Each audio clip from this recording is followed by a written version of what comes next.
Assalamualaikum warahmatullahi wabarakatuh. Ngapunten Gus kula tanglet perkawis kata sanget tiyang utawi para yai ustad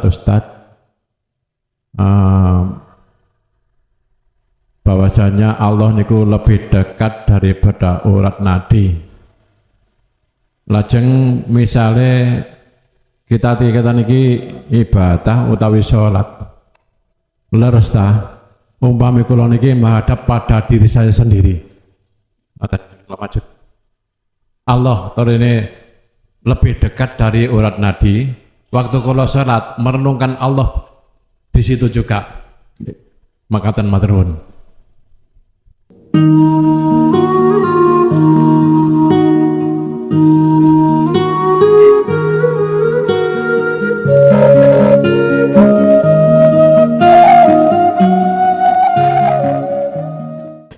Jamaah rahimakumullah, alhamdulillah dalam kesempatan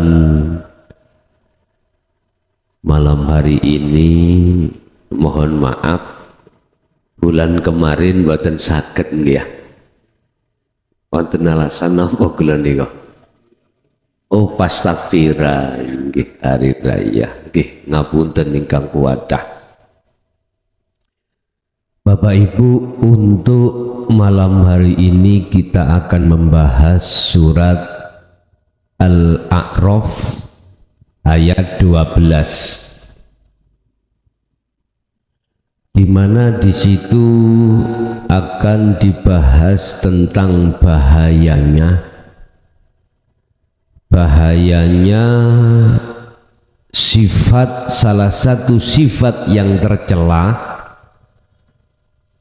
di dalam diri kita masing-masing manakala hal itu masih bercokol. Tatkala sifat ini nanti masih bercokol, selama itu kita tidak akan pernah bisa sampai pada Allah. Barang siapa saat di dunia belum bertemu Allah dan dia akan menghadapi satu kematian, maka sudah dipastikan tidak akan pernah mendapatkan satu pertolongan dari Allah. Wa anibu ila rabbikum wa aslimu lahu min qabli ayyatiyakumul adzab summalatun sorun. Siapapun kita tatkala saat di dunia belum bisa bertemu Allah, terus sudah kedahuluan mati, summalatun sorun, maka tidak akan pernah mendapatkan pertolongan dari Allah. Bon, iki Quran. Mboten ngecap, mboten gaen-gaen, muklason yo gak ngarang-ngarang, monggo ditingali piyambak. Surat Az-Zumar ayat 54 tadi. Tetapi yang kita bahas pada malam hari ini surat Al-A'raf ayat 12. Dalam tubuh kita ada satu sifat yang manakala sifat itu waktu di dunia belum panjenengan hilangkan alias masih bercokol, maka kita tidak akan pernah bisa bertemu Allah. Pertanyaannya, sifat apakah itu? Sifat apakah itu? Ini tidak keluar dari cerita mengapa iblis itu tidak mau menjalankan perintah Allah, tidak mau menjalankan perintah Allah, terus masih diberikan Allah satu kesempatan untuk bertobat, tetap iblis tidak mau. Qala dawuh sapa Allah, ma mana'aka alla tasjuda id amartuka. Iblis, apa yang menjadikan kau tercegah alias tidak mau menjalankan perintahku? Perkara apa yang menjadikan mencegah dirimu tidak mau melaksanakan perintahku? Bukannya perkaranya kau itu sujud menyembah terhadap Adam, bukan. Bukan perkara kau tunduk pada kesenangan dunia, bukan. Kuhadapkan perkara-perkara kenikmatan dunia, bukan perkaranya kau kusuruh untuk tunduk terhadap kesenangan dunia, bukan. Hei ruh, kau kuhadapkan istri, suami, anak, sandang pangan, papan.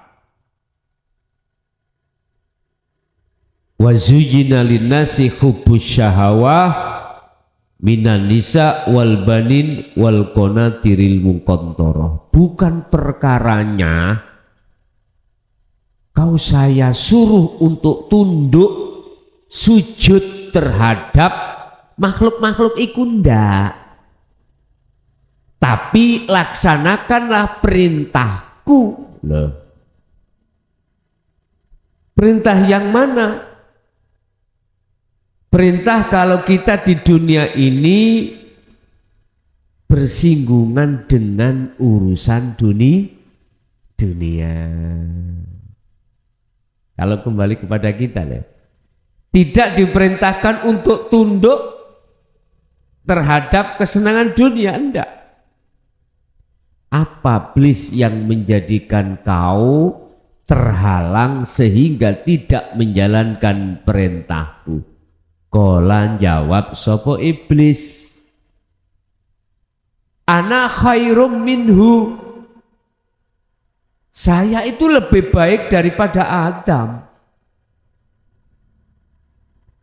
Khalaqtani, jenengan dadekake ingsun minanar, dari api. Saya ini ya Allah lebih bagus daripada Adam, lebih bagus. Saya kau ciptakan dari api, wa khalaqtahu min tin, dan dia kau ciptakan dari tanah.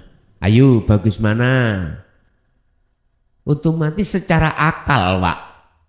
Api geni lah, ngoten nggih. Lebih bagus api. Iku sebabnya kita milih nerimonya dengan akal. Sama. Di dunia kalau secara akal, kalau tidak kerja nggak makan. Pokoknya Pak, kesenangan dunia ini kalau menurut akal ya, harus mendarah mendaging dalam ruhaniyah. Harus. Ini kan tiupe nafsu. Alladzi yuwaswisu fi sudurin nas.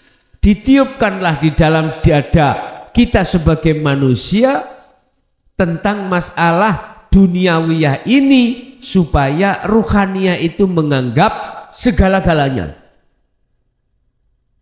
Akhirnya apa? Ya sudah. Itu sejarah kita memang. Sehingga kita baik jasmani maupun rohani bersandarnya hanya pada duniawiyah. Ini sejarah semua manusia loh Pak. Gak saya, gak jenengan. Pada saat itu melihat keadaan rohani umat manusia itu telah keluar dari jalur bukan jasmani loh Pak. Jasmani sudah benar. Kita kerja, kita cari makan untuk kebutuhan keluarga, anak, istri kita, sudah benar. Disesuaikan dengan keahlian jenengan, disesuaikan dengan poksi kita. Jasmani ditaruh biasanya yang menjadi pedagang, petani, pejabat, apapun sesuai dengan poksi kita. Maklar, semuanya. Tapi Allah juga di situ mengingatkan, ad-dunya mata'ul ghurur. Ingat ya, kesenangan kehidupan yang bersinggungan dengan duniawiyah, kebutuhan itu adalah mata. Satu kesenangan bagi ruhaniyah al-ghurur yang sifatnya adalah menipu. Loh kok bisa Pak menipu? Kalau jasmani mboten Pak, kalau rohani itu menipu. Kok bisa menipu? Iya.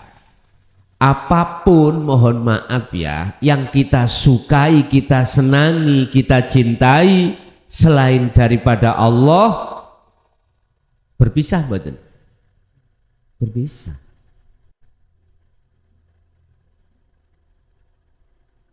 Tapi nafsu ingatlah, wazuyina, kau akan dibius seakan-akan ini kekal selamanya. Dibius Pak kita.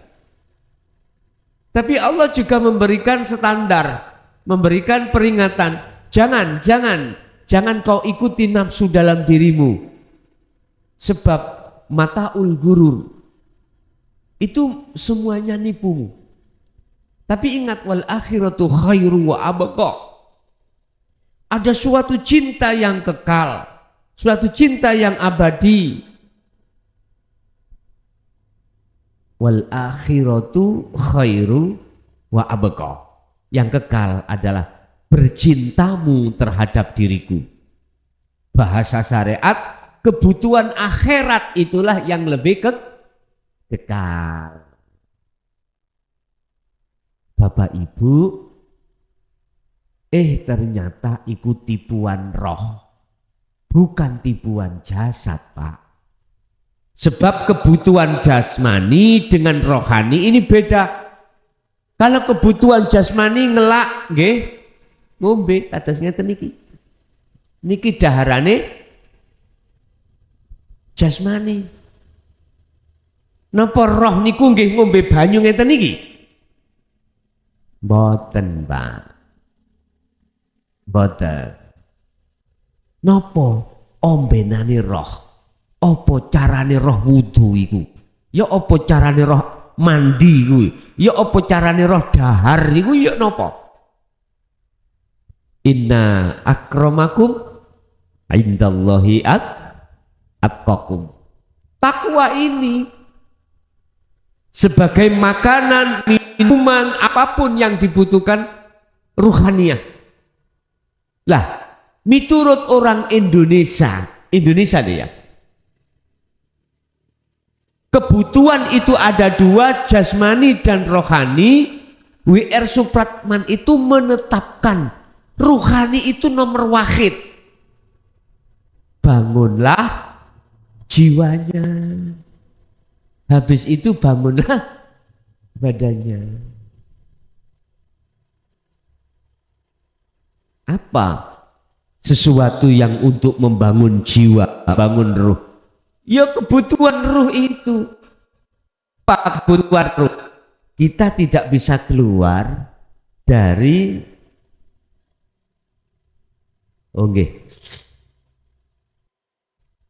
dari Al-Quran. Ada dasarnya. Ini.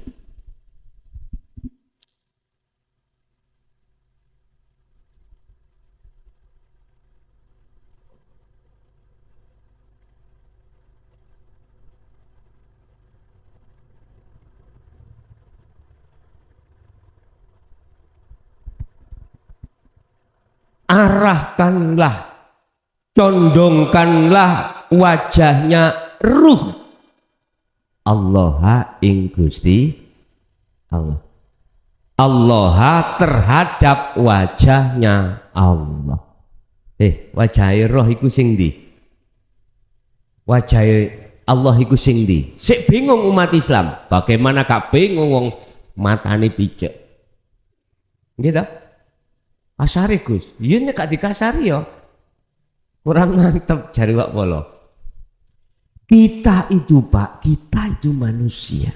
Mohon maaf ya. Guyon lho bahasa kasar mau lho ya. Pun digawe temenan lah. Mboten estu mboten. Kita semua manusia itu ruhaniah punya mata, jasmani juga punya mata. Allah kasih mata jasmani ainul basariyah untuk bertemu makhluk. Allah kasih ainul basirah mata ruh atau sering kita sebut mata hati itu untuk menghadap Allah. Untuk bersaksi pada Allah, asyhadu itu. Untuk menyaksikan Allah, untuk melihat Allah, untuk bertemu Allah. Bagaimana mungkin kita akan bisa bertemu Allah kalau tidak dikasih mata? Mata itu biasanya Pak ada di wajah, mboten di bokong. Paham ya? Matane kucing wonten bokong napa wonten ngarep niki? Wonten ngarep. Wis matane apa kewan sing ana mburi? Pun semrap? Wonten nah. Mesti ana ngarep. Walillahil masyriqu wal maghrib fa ainama tuwallu fa thamma wajhullah, wajhi Allah. Endi wajhi Allah itu? Pun wajhi roh iku Mbak ya, roh sampeyan kali kula. Asline niku asline. Dalam kondisi fitrah, dalam keadaan fitrah bagus. Berhubung ketika kita itu mulai akil balik, proses ini Pak jenengan kali kula tidak jauh berbeda dengan Nabi Adam. Ulaika kal an'am balhum adol.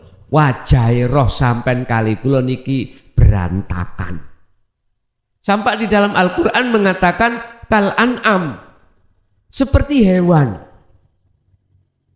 Itu bukan wajah-wajah fisik Pak ya, mohon maaf, itu sifat. Termasuk sifat yang tertuang di dalam surat Al-A'raf ayat 12 tadi. Apa sebab iblis gak gelem menjalankan, tidak mau menjalankan perintah Allah? Jawabannya karena aba wastakbar wa kana minal kafirin. Takabur alias sombong. Sombong macam-macam alasannya Pak. Ada wong sombong karena dunyane, mohon maaf nggih, akhirnya rumangsa sugih. Ada wong sombong itu karena ilmunya, akhirnya merasa yang berilmu, merasa alim. Ada orang sombong karena ibadahnya, merasa lebih baik. Akhirnya kita merasa lebih baik, lebih soleh, lebih beribadah daripada orang lain. Loh, awas, hati-hati. Bukan sombong niku petita-petite mengkerik nang nggone perapatan senes niku. Sing kula maksud, sing dimaksud ayat di sini Al-A'raf 12 bukan itu. Kita sebagai perangkat nyuwun sewu nggih, sombong karena perangkate tak titeni kon ya, gawe lara atiku galak-gekno surat kan ya. Sombong merasa dirinya punya kewenang. Iku wae sapa? Ayo tak takoki. Kewenangan iku wae sapa? Gusti Allah toh. Lah di situ loh. Kula nggih perangkat padha perangkate. Lah, yang disebut takabur aba wastakbar itu bukan orang yang petete bukan, Mbak. Di dalam lubuk hati kita itu ada selelit yang sugih rumangsa luwih sugih ya, Yang ngalim rumangsa lebih ngalim, yang ahli ibadah rumangsa lebih apik daripada orang lah. Lah ini bahaya. Allah katakan yahjubuhum bi'ilmihim wa ibadatihim wa amwalihim. Kau akan kututupi dengan apa yang kau rumangsani itu dengan saya. Ruh itu nggak bisa untuk ketemu Allah, nggak bisa, tertutup dengan itu. Yes. Kembali kepada wajah roh. Tatkala kita masih muncul sifat sombong itu tadi Bapak Ibu, secara hakikat bukan syariat. Kalau syariat sampean tahu sendirilah. Wis kula mboten bahas niku, bukan wilayah saya. Wilayah saya sombong yang halus dalam diri, contoh saya tadi loh, merasa ilmu yang disampaikan itu sumbernya dari saya, berarti saya sudah takabur. Otomatis Pak, hatiku merasa seperti itu, otomatis saya akan merasa lebih alim daripada jenengan. Kalau ini ku biarkan, gila Pak saya dengan kehormatan, kemanapun harus dihormati, harus dihormati. Kalau enggak, waduh, mboten kadang wis ngoten niku mayoritas pun mayoritas itu tadi tersiwak pola harga diri. Nggih terus pun contoh niku wae. Berarti wajahku iku gak wajah sing bagus. Bisa jadi wajahku memang dikatakan khayawan sing model apa terserah. Ulaika kal an'am, ngene bahasane. Wajahku kayak wajah kewan. Sifat ya Pak akhirnya. Ulaika kal an'am balhum adol. Ngeten. Mereka itu kal an'am seperti raja kaya. Tahu raja kaya nggih? Ya wis kuwi sing dik wingi riyaya iku ya. Riya besar. Balhum adol, bahkan lebih jelek. Wis. Iku sejarah sampai kali kula semua manusia tanpa kecuali. Wis. Untung jenengan durung sedo. Wis kenal kaya ngene iki. Akhire Gusti Allah nuruna Muhammad. Huwallazi arsala rasulahu bil huda wa dinil haq. Aku akan mengutus utusaku ke bumi ini dengan membawa petunjuk dan agama yang hak, dinul hak, ternyata agama yang mengesahkan pada Allah, mengesahkan, walaupun tidak dengan bahasa Quran, bahasa Jawa, yaitu sangkan paraning dumadi, bahasa Jawa tak Pak ya, mengesahkan Allah. Tujuannya apa? Liyudhirahu ala dini kulli walau karihal musyrikun. Walaupun di tengah-tengah umat yang membenci kaum Muhammad, tetap sampaikan ini. Abot Pak nggih? Oh abot. Menyampaikan dinul haq niku, insya Allah Pak, saya ngalami sendiri. Mungkin 1 minggu lebih ini Pak nggih, sampean tidak tahu. Di dalam nomor saya itu dimasukilah seseorang yang gak suka, mengatakan ajaran apa yang kusampaikan terhadap umat ini dikatakan roti rasa tai. Satu. Nah, ini gak sepiro Pak, gak sepiro. Saya dipanggil anjing, dipanggil babi, gak bisa. Udah nggak apa-apa. Rasulullah juga begitu dulu. Memang berat Pak, berat banget. Dan Aku juga tidak menyalahkan karena setiap diri manusia itu ada prosesnya. Land mixer yang ada di musola jalur ini bisa dibesarkan yang di sini. Yang di sini, jangan yang ada di situ. Landnya, volume yang land dari YouTube ini bisa dibesarkan dikit. Suaranya wis rada entek. Pun. Pun. Sampun le. Surat Al-Hijr ayat 94 sampai 99. Bagaimana keluh kesah Rasulullah ketika saat menyampaikan dinul haq. Nek kula gak seberapa pun dilokno ning WA mawon. Habis itu langsung kula telepon. Ini dari mana? Siapa? Di mana? Nggak ngaku. Ya udah, nggak apa-apa. Nah, saya disuruh untuk ke rumahnya. Kalau berani ke rumah saya, tak tanya mana tempatnya, siapa namanya, kan dikasih tahu. Ya bapak no, ngaten. Pun. Rasulullah bagaimana di situ? Keluh kesahnya, dia tidak hanya dibenci, dihujat dengan bahasa-bahasa kotor, enggak. Bahkan Rasulullah juga ketika saat di kaum Quraisy, dia itu direncanakan oleh Abu Jahal, Abu Lahab untuk dibunuh.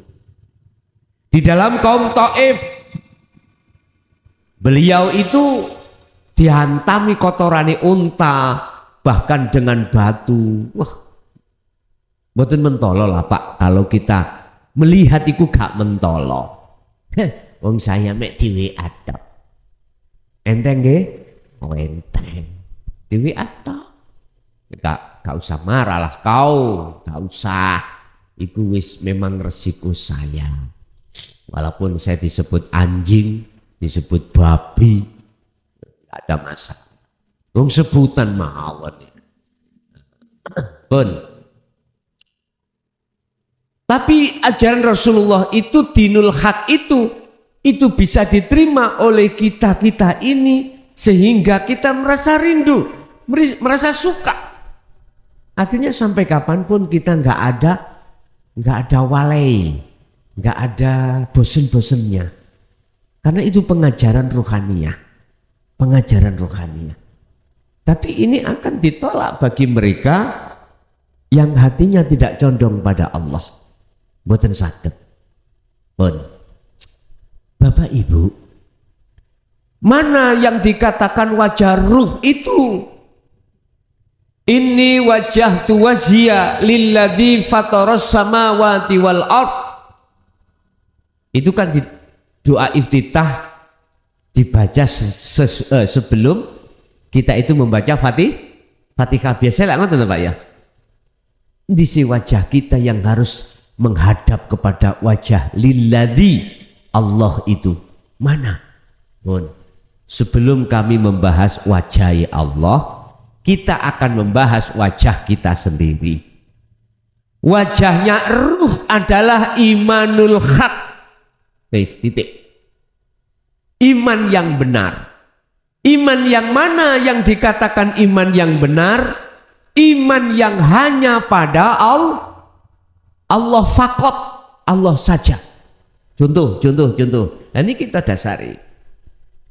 Arahkanlah wajahmu, hai manusia, ruh itu Allah ing Gusti Allah. Kalau kita bicara iman, nyembahlah kau, berimanlah kau hanya pada Allah.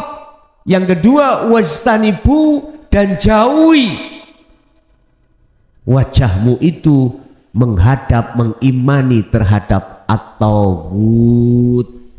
Niki wonten niki. Apa at-tauhid?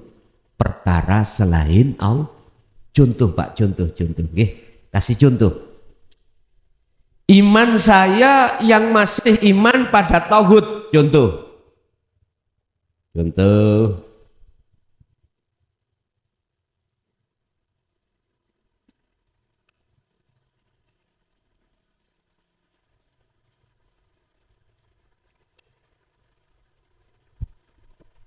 Siapapun panjenengan mesti mengatakan ini air. Nggih? Air. Enggak ada mengatakan itu bensin, enggak mungkin. Niki saya bicara orang yang normal, nggih. Orang normal. Enggak ada mengatakan itu minuman selain air. Oke. Apa sifatnya air itu? Manakala diminum menyegarkan.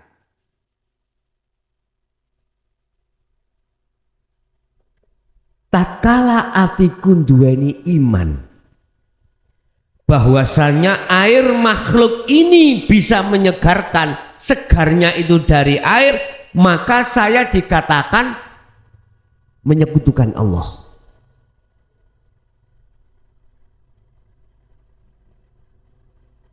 Berarti iman saya terhadap tauhid, bukan terhadap Allah.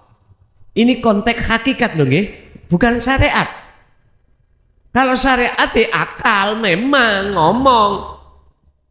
Kalau kau tidak minum ya gak mungkin segeri teko, gak mungkin akal bisa menerima. Iya ya, kok gak ngombe banyu ya gak segar. Makanya nafsu dalam diri kita dengan akal itu kongsi. Nafsu ngomong, akal ngomong ya sesuai dengan teorimu terhadap roh, seger itu datangnya dari air. Akhirnya dicerna sampai akal. Iya. Kalau tidak minum air ya gak merasakan seger. Hei nafsu, roh, berimano awakmu, seger itu datangnya dari makhluk yang berupa air. Lah tatkala saya mengikuti bisikan nafsu seperti ini, maka saya secara sudut pandang hakikat telah teringgapi syirik khafi pada Allah. Saya telah menyekutukan Allah.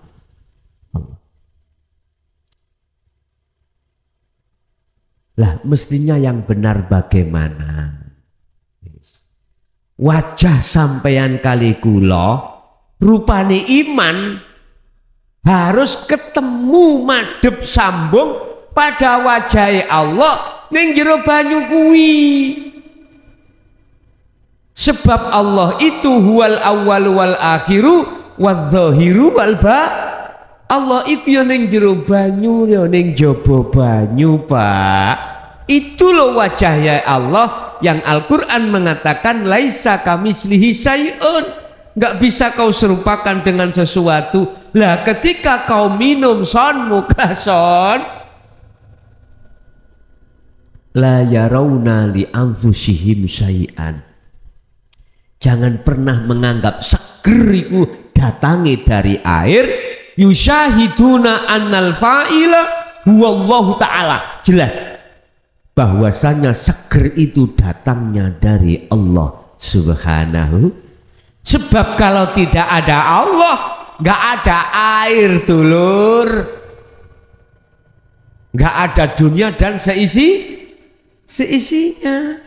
Saged diterami nggih.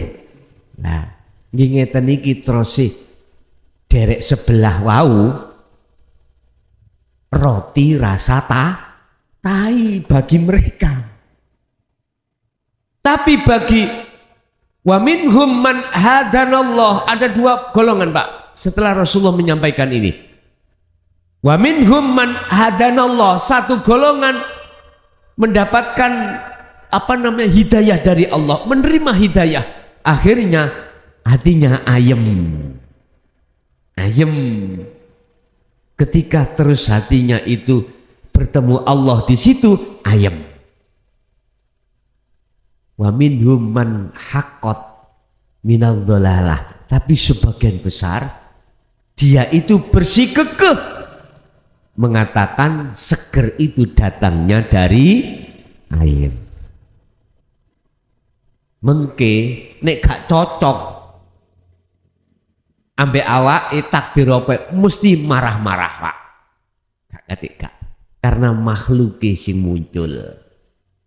Jadi yang ku maksud wajah roh adalah imanul haq Iman yang benar, iman yang hak, yang benar itu adalah iman yang hanya condong jenengan iku pada Allah. Walaupun di dalam rukun iman ada 6. Amantu billahi wa malaikah.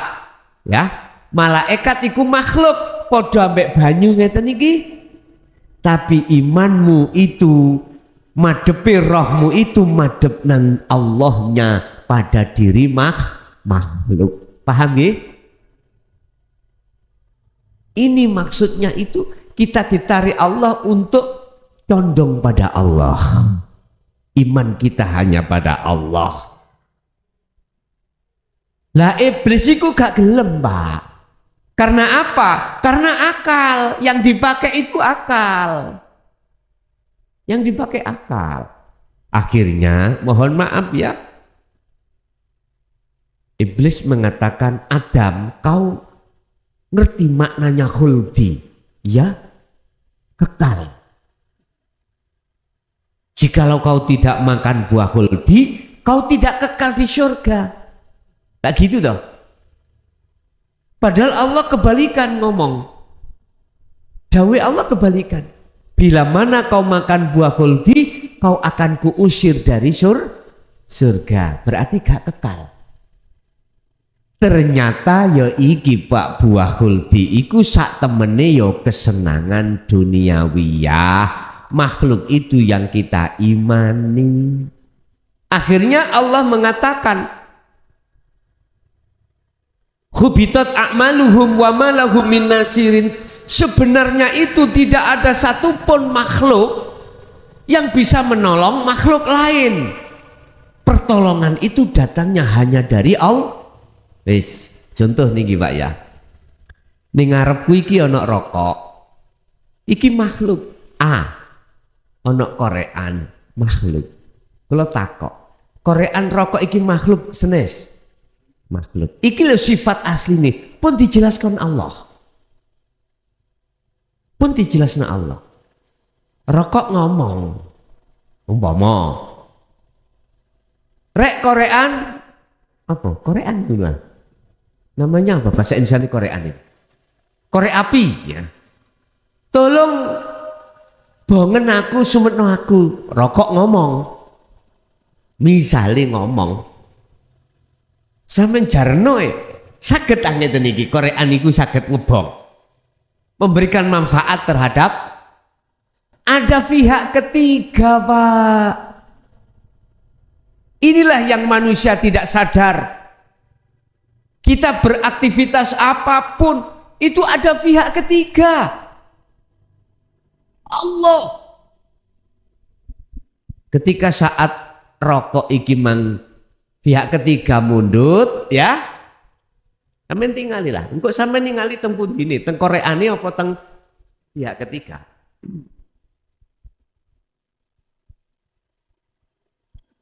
Korean diangkat, disumet.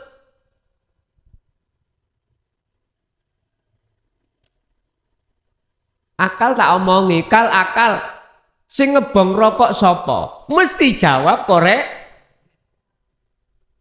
Karena apa? Kalau tidak dikorek atau apa namanya itu genine ngeten gak mungkin akan terjadi.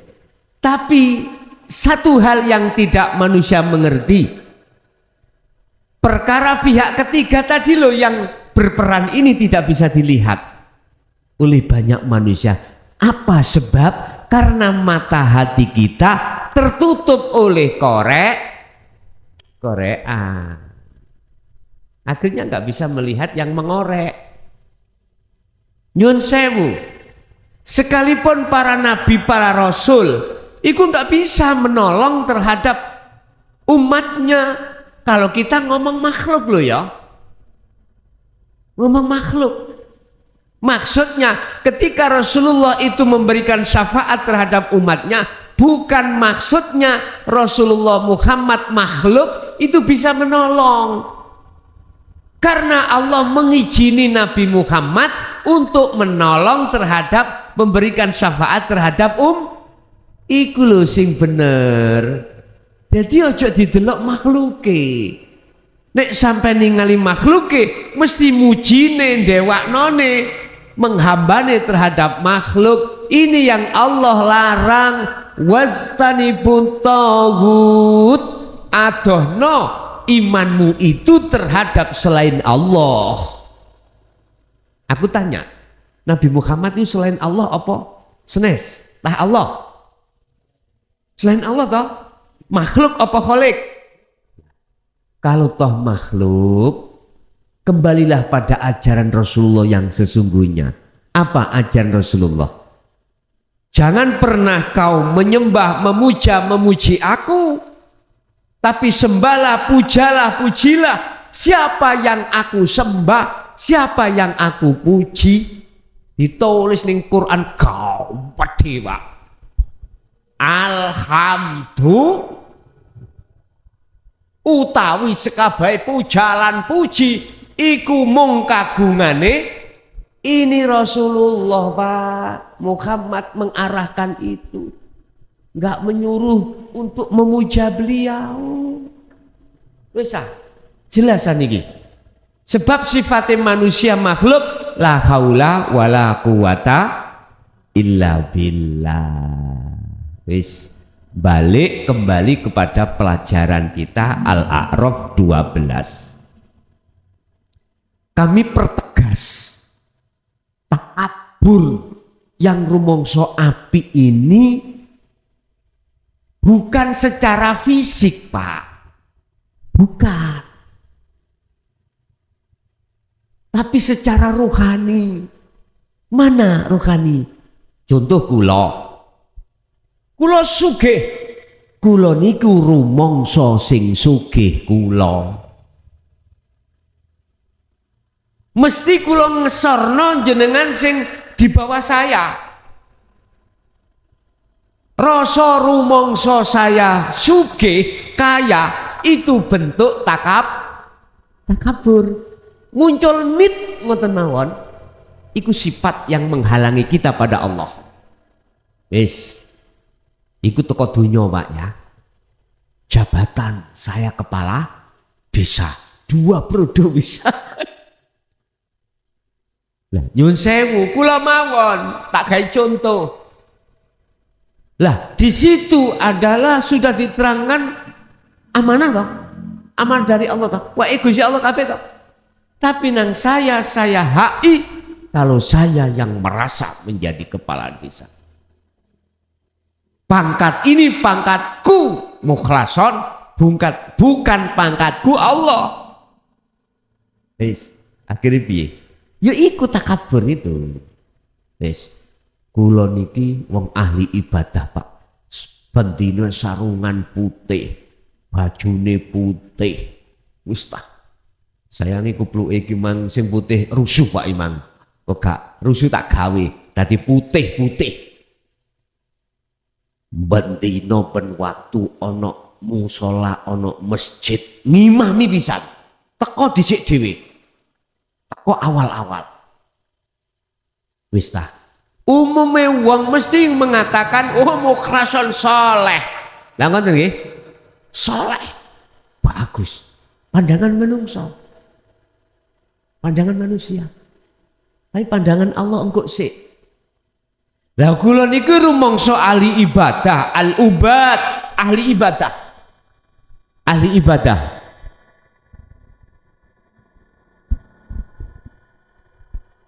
Ahli ibadah. Lah saya ketika di hati merasa ahli ibadah, mesti ketika sholat ono wong ngamen. Wah ngono. Wah maghrib ngamen, kok sholat apa piye? Lah ngono to.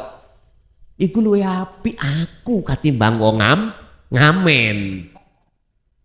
Muncul rumangsa luwih apik dalam hal ahli ibadah pada Allah, itu sudah termasuk takabur, Pak. Alus nggih?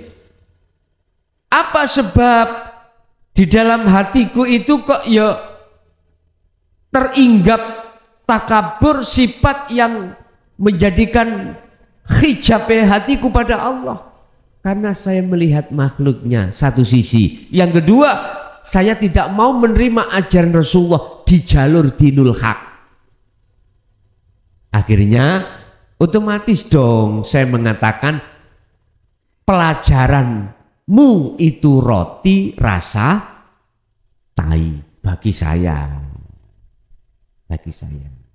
Tapi bagi jenengan yang sudah hatinya menerima ajaran Rasulullah dinul haq itu, roti ya rasa keju tambahan. Karena ya kadang panganane Pak. Jadi mboten bosen-bosen nih. Bagaimana Allah mengatakan di dalam Al-Quran bagi mereka yang menolak? Wa asoina bahasa nih. Sami'na wa asoina.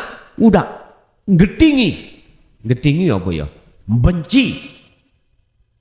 Mengkhianati kebenaran itu atau apa ya?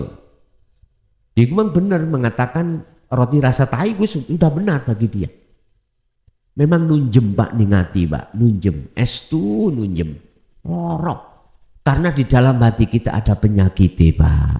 Obat yang diberikan Allah, oke, karena hati kita ada penyakit, mesti sakit dulu. Tetapi kalau kita tetap menerimanya walaupun sakit, sakitnya akan sembuh, nantinya tidak akan terasa sakit. Yang asalnya kita mengatakan roti rasa tai, sekarang roti rasa keju. Penak ini. Sama dengan alkohol loh Pak. Sampai letakkan di tangan sampean kalau jatuh, perih banget.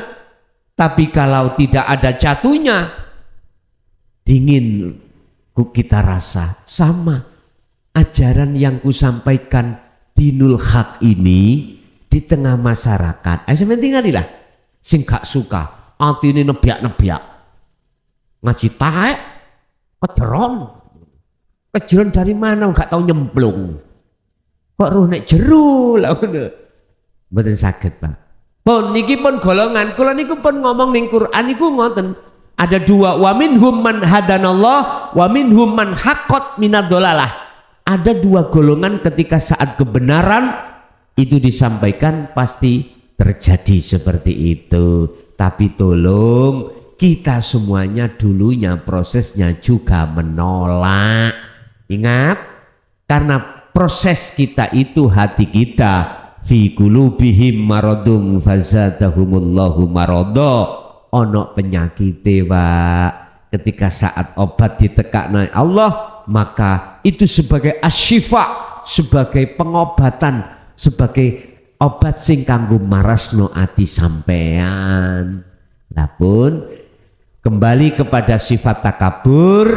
Piye caranya? Bagaimana caranya kita menghilangkan sifat takabur yang di situ Allah katakan sebagai hijab kita? Caranya mudah sekali, nek purun. Kembali pada keterangan Al-Quran, ada dua syarat untuk menghilangkan takabur itu. Apa? Wadkur isma rabbika bukrata wa asila. Mulai esok sampai sore Bapak, ketika kita jasad kerja, wa minal laili fasjud lahu fasabbihu lailan tawilan. Malam pun juga begitu, lakukanlah zikir sadar diri.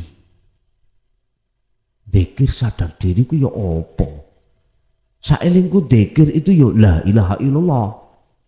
Terus Allah, Allah, Allah, jari dengan siri, ya. Tapi iki ono zikir sadar diri. Apa sih maknanya zikir? Adzikru. Adzikru. Iki lah bahasa Arab toh Pak. Artinya kan ingat. Wong Jawa eling. Iku secara luhut. Secara istilah, ruhaniyah hati jenengan iku sadar dan menyadari bahwasanya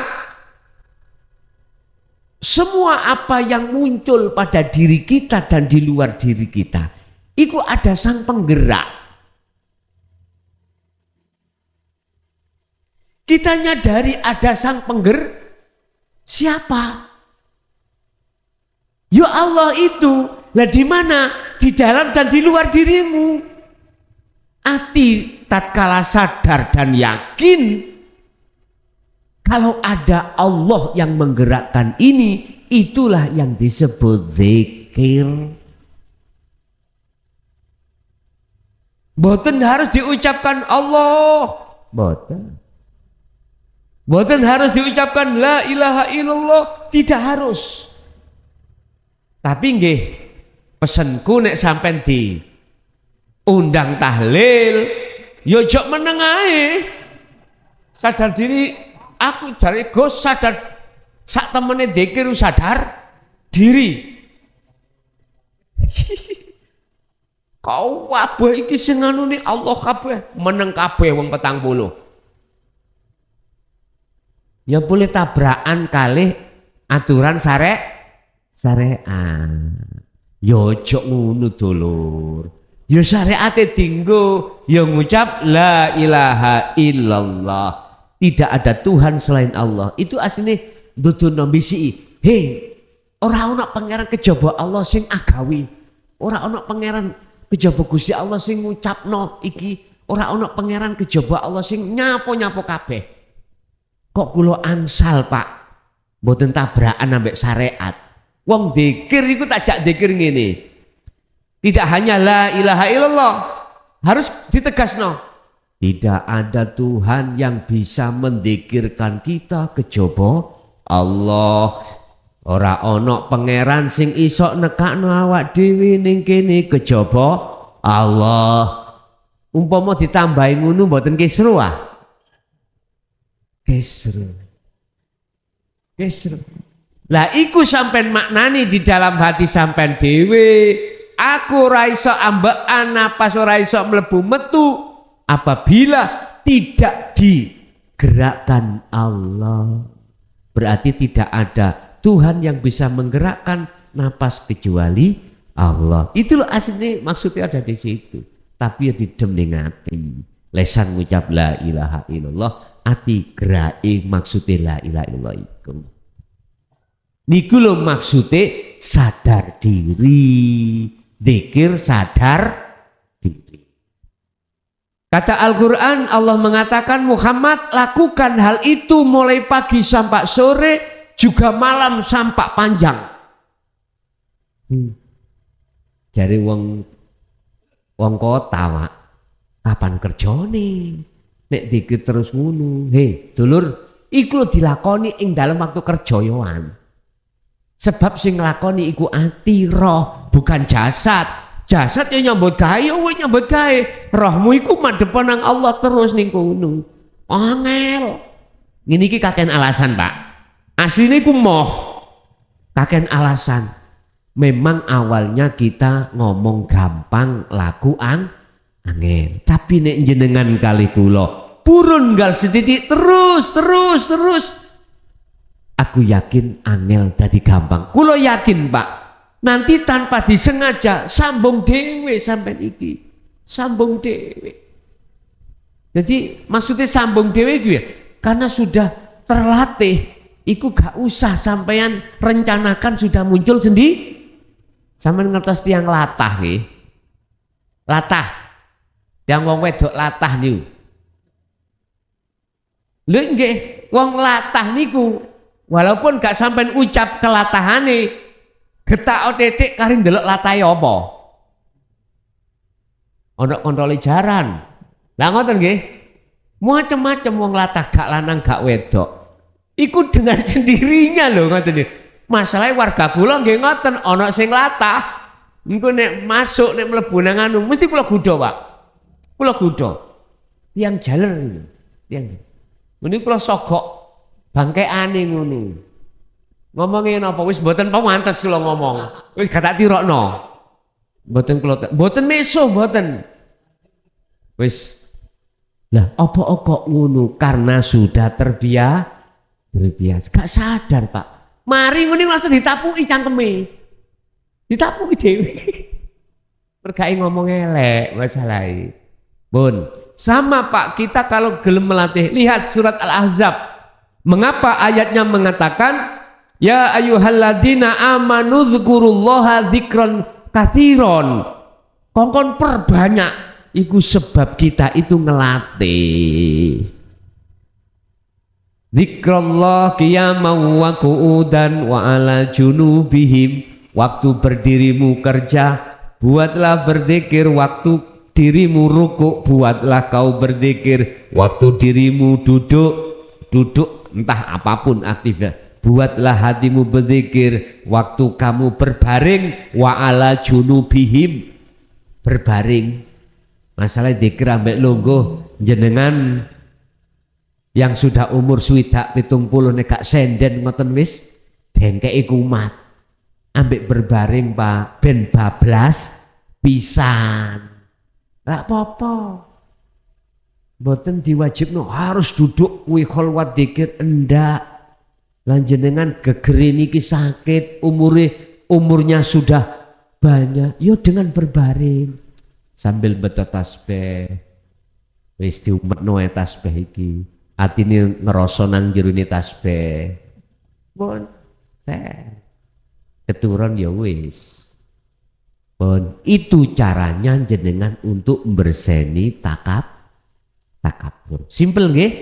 Wis. Cara mau saya kasih tahu takabur yang bagaimana, terus solusinya bagaimana untuk menghilangkan takabur dalam hati jenengan. Itu tadi pagi sampai sore, malam pun juga yang panjang, gunakan hatimu berzikir. Zikir yang kumaksud adalah zikir sadar diri. Pun itu yang bisa kami sampaikan. Mungkin kita masuk pada sesi tanya jawab. Monggo ada yang tangklet kula aturi.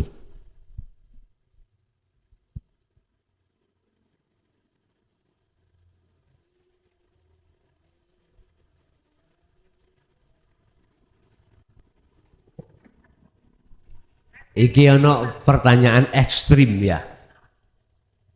Jikalau tidak ada zikir itu berarti kita ibadah secara syariat itu enggak diterima ya. Iki kan pertanyaan. Jawab saya ada dua kacamata, tidak satu kacamata. Kacamata pertama secara syariat miturut, mohon maaf ya, ijma' qiyas mufakat ulama, insya Allah muga-muga diterima. Nggih, insya Allah lah ngoten nah. Sing penting syarat rukunnya sah. Lah gitu nggih. Wis syariat. Insya Allah. Iku urusannya Allah. Pun yang kedua. Dibuka di surat Al-Maidah. Ayat 27 kalau enggak salah. Saya agak lupa. Surat Maidah ayat 17. Kalau enggak 17, 29, insya Allah 17.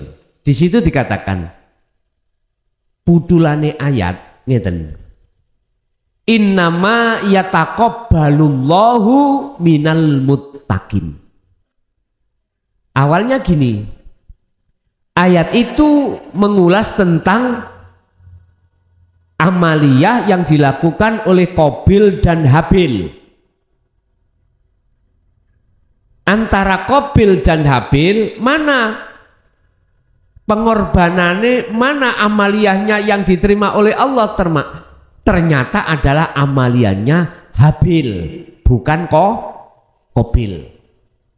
Innama yataqabbalullah, angin pestingi sak temeni sesungguhnya Allah itu hanya menerima amaliyah atau ibadah dari sumbernya muttaqin. Wis. Iki boleh aku membuka kitab hikam belian Yohan. Saged kula gosok nggih niki. Oh enak kene iku papane iku wis gak bergerak nggih.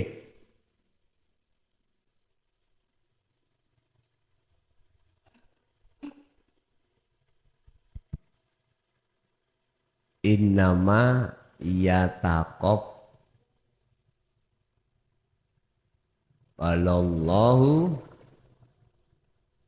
minal muttaqin. Leres surat apa mau? Al-Maidah 27.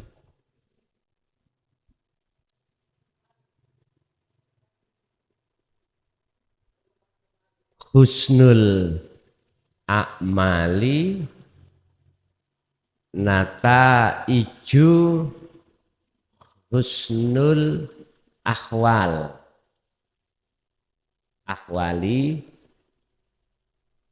min qalbin zahidin. Husnul a'mali nataiju husnil ahwali. Pun iki ning hikam. Sesungguhnya Allah hanya akan menerima ibadah atau pengorbanan yang pengorbanan itu datangnya dari minal muttaqin, orang yang bertakwa. Orang yang bertakwa itu tentunya orang yang hanya beriman pada Allah. Saya tarik dari kacamata hakikat, ruhaniyah sampai dikatakan takwa, condongnya menyang Allah tadi. Saya berdiri, hatimu condong yang mendirikan, yaitu hidup dalam diri jenengan. Sehingga enggak ada pengakuan, aku berdiri sebab diriku sendiri bisa berdiri. Enggak. Karena Allah. Rukuk, aku bisa rukuk. Hatimu itu merasakan kehadiran Allah yang merukukkan.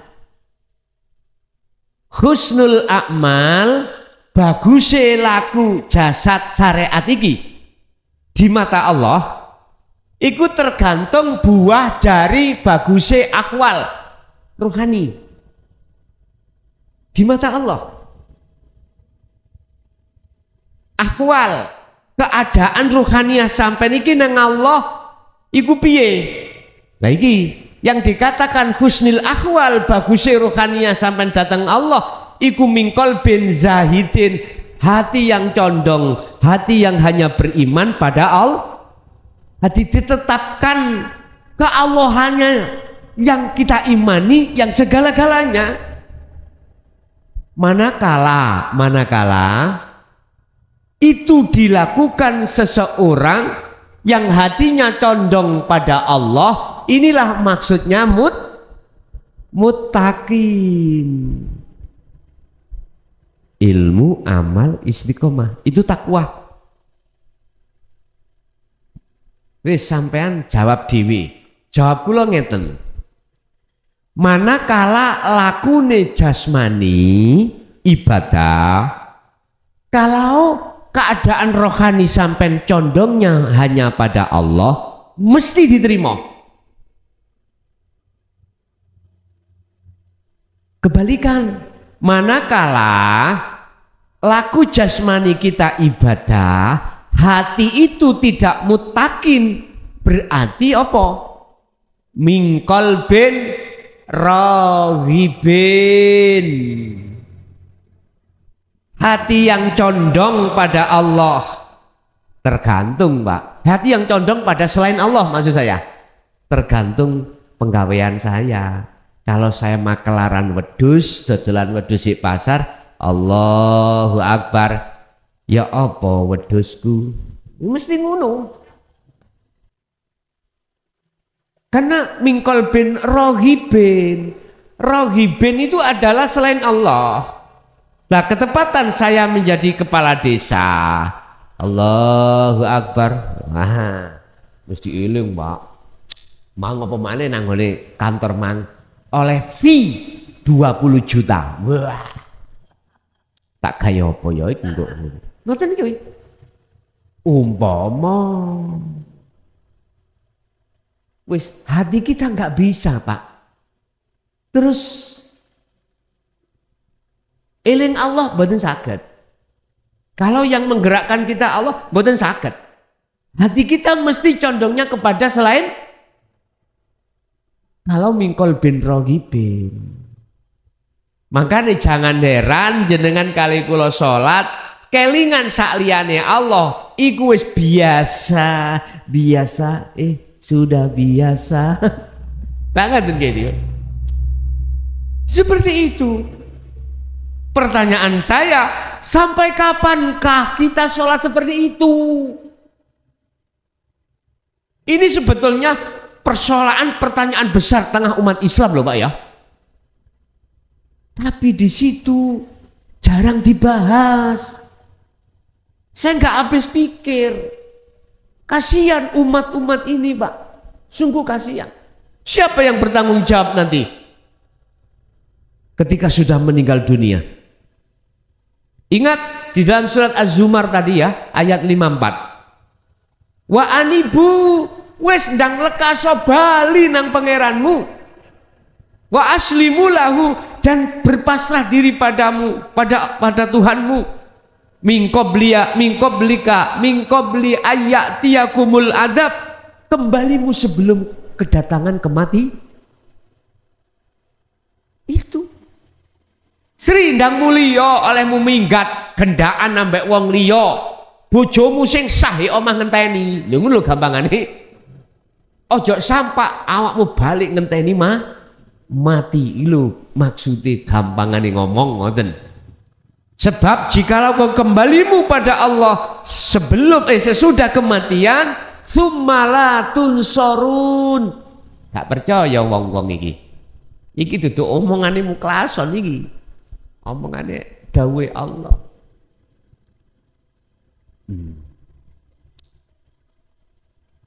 Wa anibu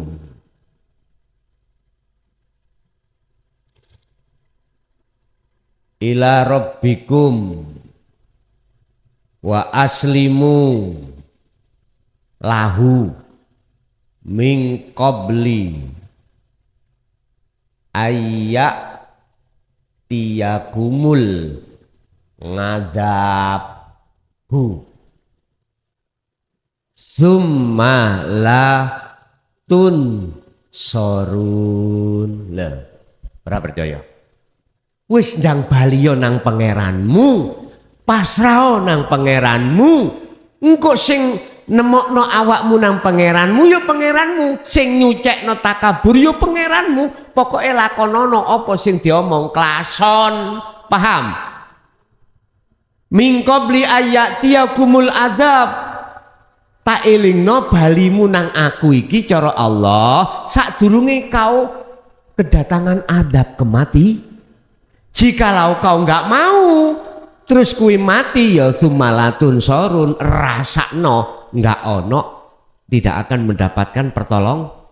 Wis ayat ini bersamaan dengan satu paralel dengan surat Al-A'raf ayat berapa, 72 atau Al-Isra. Barang siapa saat di dunia mata hatinya buta pada Allah sebab ketutupan takabur dan macam-macam, dia meninggal maka di akhirat juga buta. Wa adallu sabila, sama. Ya wis sampean pikir dhewe, sampean ngen sendiri. Jadi jawabannya Mbah, miturut pandangan hakikat jelas ditolak. Saya tidak memandang dari syariat loh Pak nggih. Secara hakikat ditolak karena keadaan ruhaniyah kita tidak menyembah Allah tapi menyembah selain. Lesan mengatakan Allah, Allahu Akbar, hati saya wedus tadi lo ya, berarti saya nyembah wedus. Lah motivasi saya, sampai kapan kita seperti ini? Solusinya lah sudah diberikan Allah. Caranya untuk tidak seperti ini. Wis Pak, jenengan kalau sudah tahu rasanya nikmat sholat ketemu Allah, ya Allah bojo sampean ayune kaya apa? Kalah. Estu Dunya sampean iki sugih kaya apa? Gak ono saamput-ampute. Enggak bisa kau bandingkan dengan dunia. Bahkan Imam Ghazali mengatakan tentang masalah bertemu Allah di dalam Ikhya, ya toh. Dunya sak isine dadi inten lho ya. Wek sampean dhewe, dunya niki lho, kau pedhe dadi inten wek sampean dhewe. Kalah. Dengan apa? Dengan pertemuanmu dengan Allah. Cara ngomong rego lho ya. Ngomong rego kalah. Lho kok bisa? Gini. Oke. Niki bendina dunya saisine dadi inten sampean butuhno gawe foya-foya, gawe tuku omah, digawe tuku wis mangan. Katakanlah jenengan ngentekno iki umur sampean diperpanjang sampai entek. Pirang ewu tahun wis terserah. 100 tahun, oke 100 tahun. 100.000 tahun maksudnya. Sampai umure 100.000 tahun. Nek wis habis 100.000 tahun jenengan mati. Asing Allah. Ketemu Allah tadi. Khalidina fiha abada. Selawas lawasi. Ya wis, ini loh maksudnya. Apa mungkin dunia saisine iku dadi inten wek sampean dhewe? Ya gak mungkin. Iku paribasan, itu perumpamaan, Pak. Sugiya kaya apa kita? Dura kaya apa? Tinggiya kaya apa jabatan kita? Pada akhirnya ditinggalkan. Ingat wong Jawa ngomong, bejo sing eling. Bejo sing eling maksudnya datang Allah. Yang kedua, ning dunya iki awak dhewe hanya mampir ngombe. Duwilu artinya. 100 tahun Pak wonten longko sakniki? Longko. Jenengan Mbah pinten Mbah? Mboten umure pun 80. Oh kelahiran 42. Aku dikon jumlah. Nggih, pun.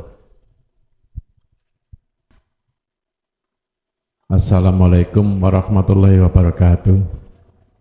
Ngapunten Gus kula tanglet perkawis kata sanget tiyang utawi para yai ustad bahwasanya Allah niku lebih dekat daripada urat nadi. Lajeng misale kita niki ibadah utawi sholat. Leres ta, umpami kula niki menghadap pada diri saya sendiri.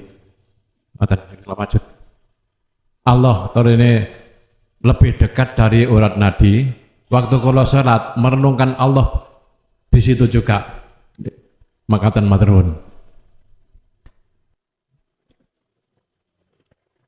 Kula dadi kiai gak tau mlebu penjara. Cerita keadaan yang penjara. Sah napa mboten? Mboten sah. Mboten sah. Masalahnya saya belum pernah masuk penjara. Kalau saya jadi dai bicara tentang masalah di dalam penjara, kalau saya sudah pernah masuk penjara sah karena sudah tahu isi di dalam penjara. Gampangannya cerita tapi melakukan sebelumnya itu. Bagaimana kita bicara tentang surga? Kita nggak pernah masuk surga. Bagaimana benar kita cerita tentang neraka kalau kita nggak pernah masuk neraka? Kira-kira sanepoku niku paham mboten? Jenengan. Padha mek ngene lho dulur. Apa mungkin ya wong wuta iku bisa nuntun wong wuta liya nang tujuan? Enggak mungkin. Saya buta. Terus mbae buta. ngongkon kula aku terno nang bangsal ya. Oh nggih Mbah monggo tak terke. Bisa nyampe ke bangsal Pak? Nggak bisa. Artinya apa Pak? Yang membimbing kita, yang mengarahkan kita itu hanyalah Allah Subhanahu wa ta'ala. Kembali kepada pertanyaan tadi. Wa nahnu aqrabu ilaihi min hablil warid. Kata di antara kita itu mengatakan Allah itu lebih dekat daripada urat nadi. Terus bagaimana kalau ketika aku sholat ini menghadap diri saya sendiri? Yang perlu kami tanyakan, diri saya sendiri itu siapa? Diri saya sendiri makhluk, apa diri saya sendiri Allah? Inilah kahanan takholi dengan tajali. Kalau diri saya sendiri Allah, benar sudah. Dan diri sendiri Allah itu akan muncul dalam diri jenengan manakala sudah kefanaan diri kita makhluk. Itu syarat. Makanya nafi isbat itu ada di situ. Wis, gini Pak, logikanya gini ya. Kita semua percaya kalau kita itu asal muasalnya tidak ada. Adanya kita diadakan oleh yang ada, yaitu Allah. Akhirnya kita merasa ada. Sepanjang kita masih merasa ada, kita manusia maksudnya ya, jangan harap akan tahu yang ada. Sebab syarat mutlak wajib harga mati, nyatanya yang ada sesungguhnya itu kita harus kembali kepada asal kita. Asal kita tidak ada, maka kita harus kembali merasa tidak ada. Kalau kita yang tidak ada sudah kembali pada yang tidak ada, asal kita, maka nyatalah yang ada Allah.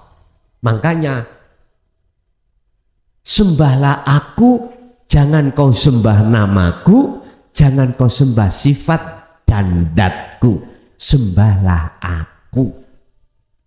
Inilah yang dimaksud di dalam surat Al-Anbiya ayat 25. Muhammad, aku tidak akan mengutus utusan sebelummu dan termasuk dirimu kecuali kau harus mengemban wahyu intiku. Inti wahyu dariku ini terhadap umatmu. Apa inti wahyunya? La ilaha illa ana. Bukan la ilaha illa anta. Bukan la ilaha illa huwa. Bukan la ilaha illallah. Ana. Al-Anbiya 25. Artinya apa Pak? Jelasno iki terhadap umatmu, suruh nyembah nang aku, anak aku Allah. Di situ maksudnya kalau kita jelaskan nih, fa'budun, ajaan mereka menyembah aku, ngono Allah itu. Berarti maksudnya ya apa? Sembahlah dirimu sendiri. Dirimu sopo? Allah, maksudnya bukan hamba. Tapi bisanya muncul Allah dalam dirimu kalau dirimu itu hamba sudah fana, sudah tidak berlaku. Otomatis wa anibu, baliyo kuwi nang pangeranmu, asalmu nggak ada, balik tidak ada. Kalau kau sudah balik ke tidak ada asalmu, maka nyatalah yang ada, yaitu Allah Subhanahu wa ta'ala. Artinya bukan perkaranya yang tidak ada bisa melihat yang ada, Bukan perkaranya yang tidak ada asalnya itu bisa ketemu yang ada, bukan. Apa mungkin perkara yang tidak ada bisa melihat yang ada? Gak mungkin. Yang bisa melihat yang ada sendiri. Paham maksud saya? Makanya benar Bapak tadi mengatakan menyembah diri sendiri. Sendiri tajalli, sendirinya Allah sendiri. Tapi lantas jangan dimaknani Allah nyembah Allah. Loh, kok aneh? Allah kok nyembah Allah?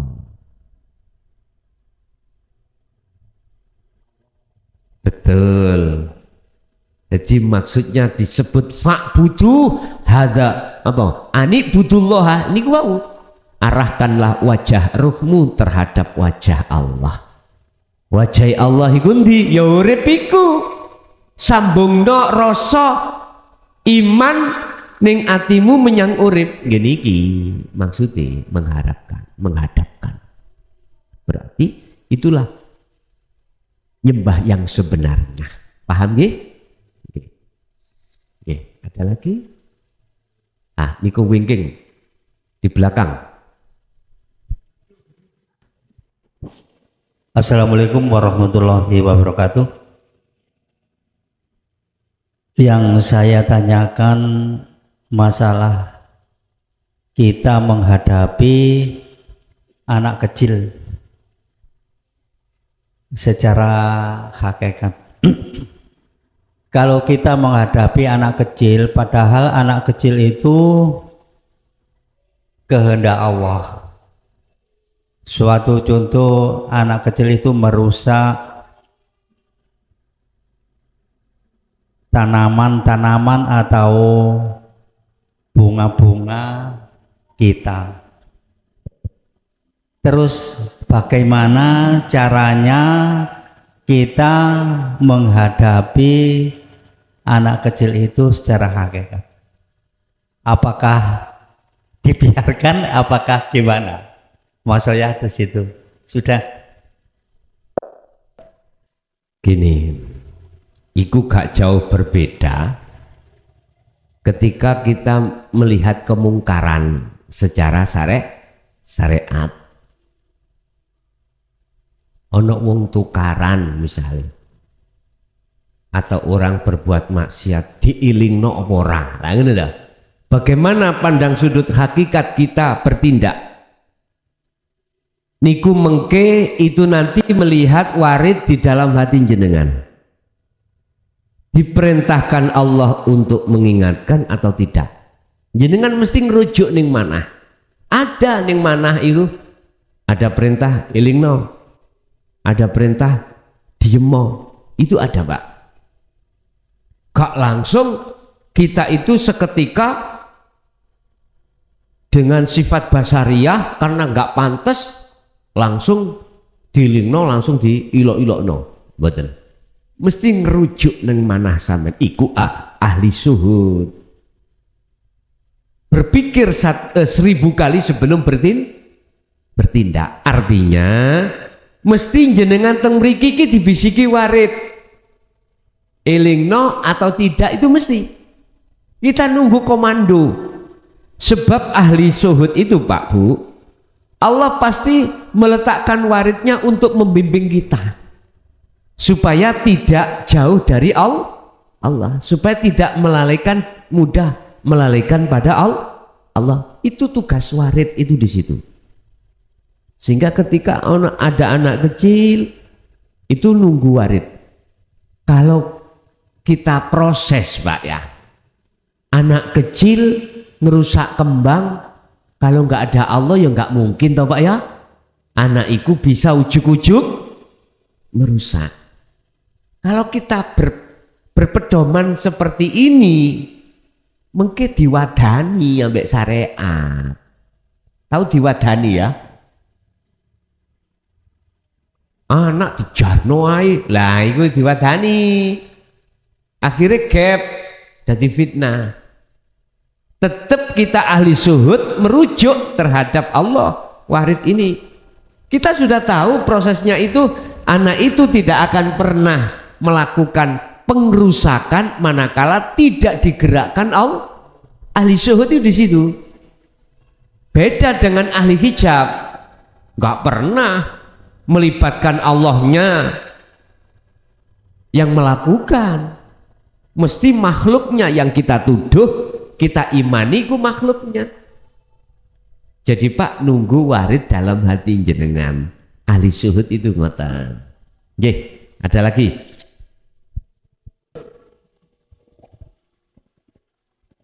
Niki pertanyaan tinggal satu orang nggih, monggo. Assalamualaikum warahmatullahi wabarakatuh. Ngapunten kaderengipun Gus. Dalam derek tanggle sesuai ingkang jenengan terangaken kalau dalil-dalil Al-Qur'an niki terus ngateran ngapunten nggih. Napa menawi sampun nyepeng dinul haq kados mekaten ansal nilaraken secara syariah kados nggih rukun Islam ingkang mekaten nggih. Dados namung nglampahi jalur dinul haq ninggalaken syariat. Ngapunten. Matur sembah nuwun.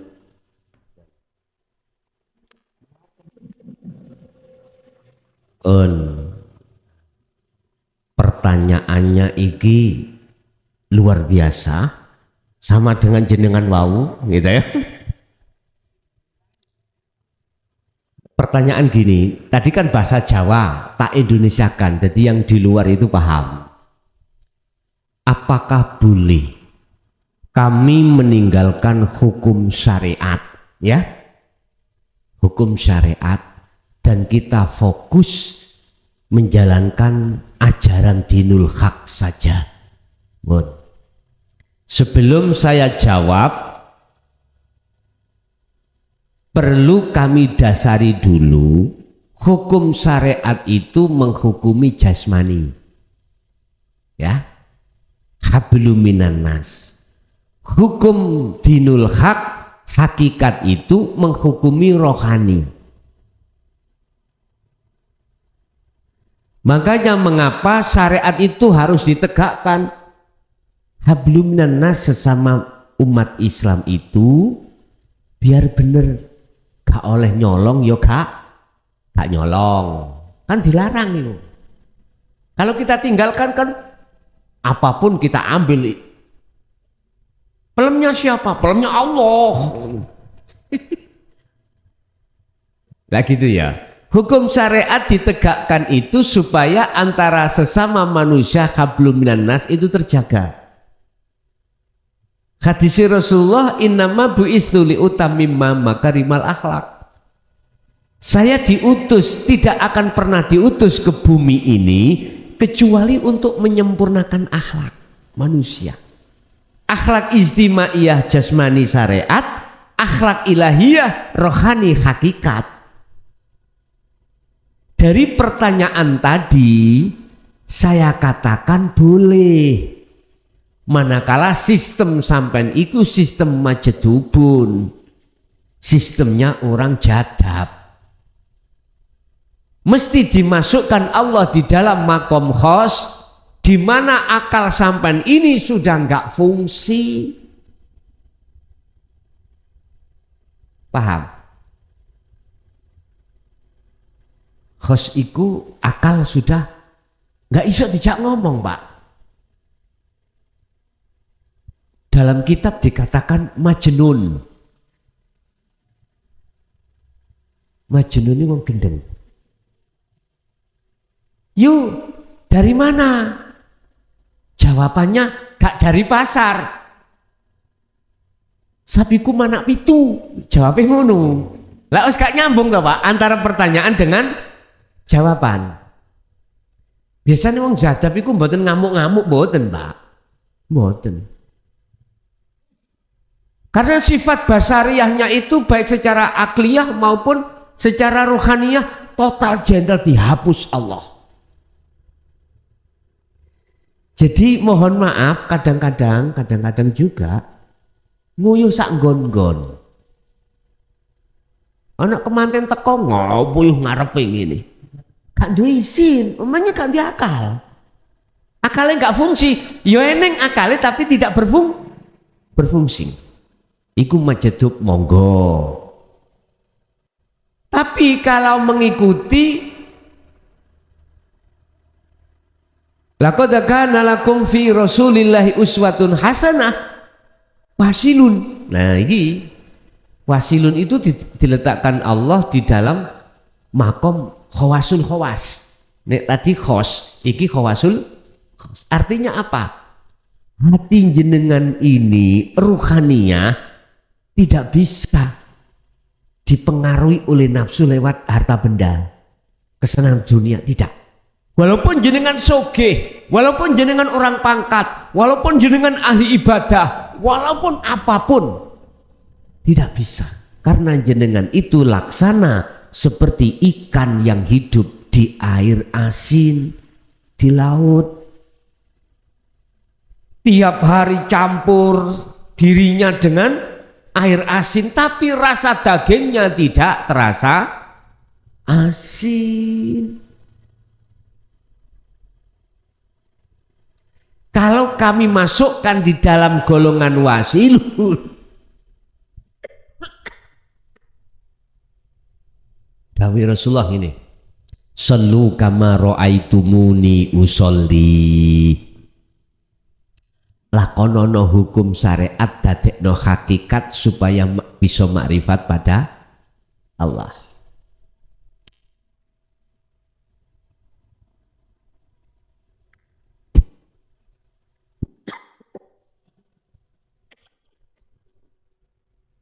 Kula wangsuli melih, kula ulangi melih. Jagalah hukum syariat dengan hukum hakikat, jadikanlah hukum syariat menjadi hukum hakikat untuk bisa makrifat pada ya apa? Gini, di dalam hukum syariat itu ada dua, namun larangan dan perintah. Ketika berlakunya hukum itu, hati sampean melaksanakan rohaniyah itu dinul haq, melaksanakan hukum dinul haq. Tandanya bagaimana? Anda tidak merasa diri Anda yang melakukan, tapi yang terjadi pada diri Anda itu hanya Allah yang melakukan. Jadi menetapkan akunya Allah yang melakukan, bukan akunya makhluk yang melakukan. Itu ada di dalam hati jenengan, bukan di lisan. Kalau di lisan bahaya, Pak. Allah sing sembayang, Allah sing ngombe, Allah sing makan, Allah sing. Ini nanti didengarkan mereka yang tidak paham, mesti menjadi fitnah. Itu pasti. Makanya biar gak jadi fitnah, saya jelaskan kedudukannya. Jadi yang dimaksud aku Allah itu hidup yang ada dalam dirimu yang berkalam. Setelah dirimu fana, setelah dirimu itu sudah tidak berlaku, dirimu hamba. Inilah laku syariat jadi hakikat supaya bisa ma'rifat datang Allah. Otomatis ma'rifat itu. Sebab dikatakan ma'rifat la yarawna li anfusihim syai'an. Anda sudah tidak merasa meyakini kalau perkara yang muncul itu dari diri Anda. Justru di dalam diri Anda itu meyakini yang muncul kabeh itu semuanya itu datangnya dari Allah. Lihat, la haula wala quwata illa billah. Tidak ada upaya, tidak ada kondisi apapun, Tidak ada kekuatan apapun kecuali semuanya datangnya dari loh. Iki sering kita woco Pak, tapi orang genah. Sering kita baca, tapi enggak genah maksudnya. Artinya kita tidak ngamalke. Nek lesan ngamalno, tapi roh kita yang tidak pernah ngamalke. Inilah yang kusayangkan. Nggih? Jadi di situ jawaban saya ada dua Bapak, boleh dan tidak sesuai alasannya masing-masing. Itulah apa yang telah kita terima, sekelumit atau setetes ilmu dari Allah di lautan. Semoga menjadi satu ilmu yang barokah manfaat terhadap diri kita pribadi dan keluarga kita. Ila yaumil qiyamah. Lahumul Fatihah.